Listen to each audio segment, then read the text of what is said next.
Adegan dimulai dengan adegan ketika Kenzo dan Mutiara bertemu dengan klien. Ada di suatu momen terlihat Mutiara ini menampar wajah kiri dari Kenzo.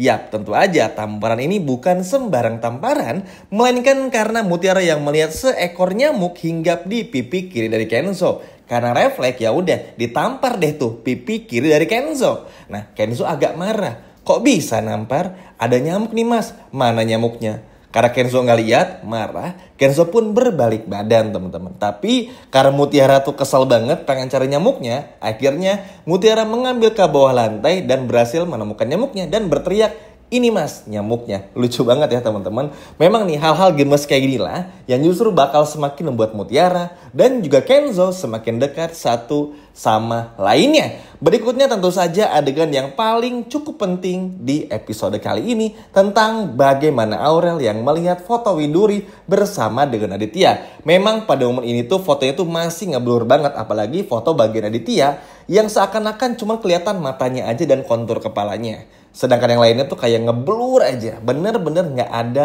petunjuk sama sekali. Tapi sebagai orang awam pada umumnya, jangankan Aurel, kita saja pun juga sudah bisa menerka-nerka kalau orang di samping foto Widuri itu adalah Aditya. Bahkan Aurel pun juga langsung berkata kepada Mutiara, Mut, ini kayaknya fotonya papa deh. Hah? Kok bisa? Tapi tentu aja Mutiara nggak mungkin percaya begitu saja, karena bagi Mutiara ini tentu perkara yang sangat aneh. Mutiara datang dari orang yang miskin, orang yang sangat sederhana, bahkan Widuri aja nggak pernah menceritakan seperti apa sosok ayah kandungnya. Justru ibu kandung dari Mutiara yaitu Widuri, ibu angkat maksudnya, sampai berkata tentang Aditya justru di akhir-akhir hayatnya, yang mana ini membuat Mutiara pun juga bingung harus berkata apa. Bingung aja teman-teman. Sedangkan Aurel semakin curiga nih, ini kok kayak papa ya? Tapi kenapa Mutiara kok bisa semirip ini? Apa jangan-jangan memang jodoh? Atau mungkin memang Mutiara ini adalah anak dari papa, tapi dari perempuan lain yang mana mama tuh nggak tahu. Pokoknya tuh serba bingung lah semuanya. Tapi karena Aurel pun juga nggak mau terlalu ambil resiko, ya udah Aurel pun juga bantu sebisanya aja.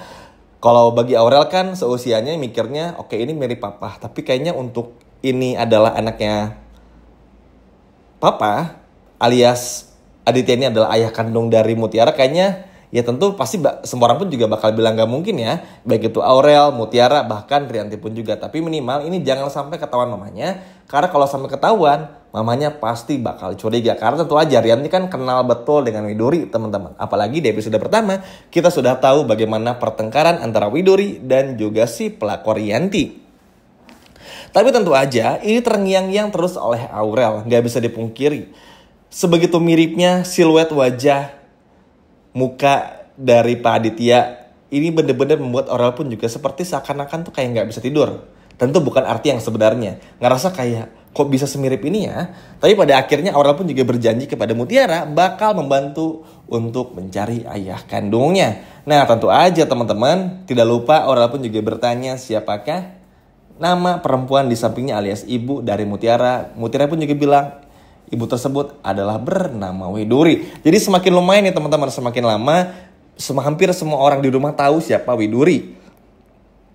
Dan ini pada akhirnya pun juga bakal semakin membuat Rianti pun juga semakin makin gak nyaman selama tinggal di sana. Karena tentu aja nama Widuri tuh bener-bener bikin Rianti gak akan pernah bisa tidur.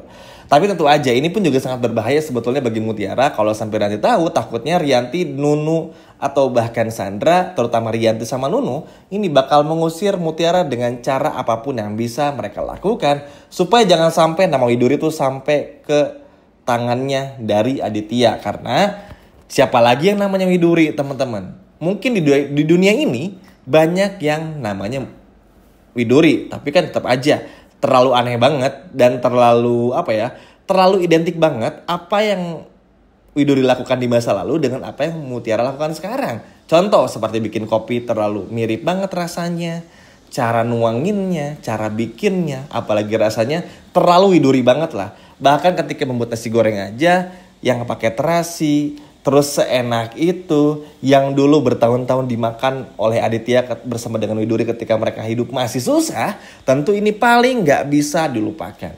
Kebayangkan teman-teman, lewat dua hal ini aja tuh udah bisa menghancurkan hidupnya dari Rianti. Jadi buat Rianti justru jangan macam-macam. Karena apa? Aditya ketika melihat nanti Mutiara diapa-apain lagi, maka akan menjadi orang yang pertama yang bakal membela Mutiara. Ini pun juga benar-benar senang dan happy karena tentu aja teman-temannya bukan cuma sekedar omongan belaka, karena Aditya aja pun juga masih penasaran untuk mencari keberadaan Widuri. Itu artinya setiap Aditya mencari keberadaan Widuri, maka seperti yang ada menjelaskan juga di video sebelumnya, semakin dicari, maka Aditya akan semakin dekat dengan Mutiara. Begitupun juga dengan Mutiara. Semakin dekat Mutiara terus mencari keberadaan ayah kandungnya, justru malah bikin Mutiara tuh semakin kaget. Ternyata kok semua fakta-fakta ini mengarah kepada Pak Aditya. Wah, tentu gak akan semudah sampai pada akhirnya tahu dan lain sebagainya macamnya ya. Pasti akan ada aja gangguan dari Rianti, Kak, Nunu, atau bahkan Sandra. Tapi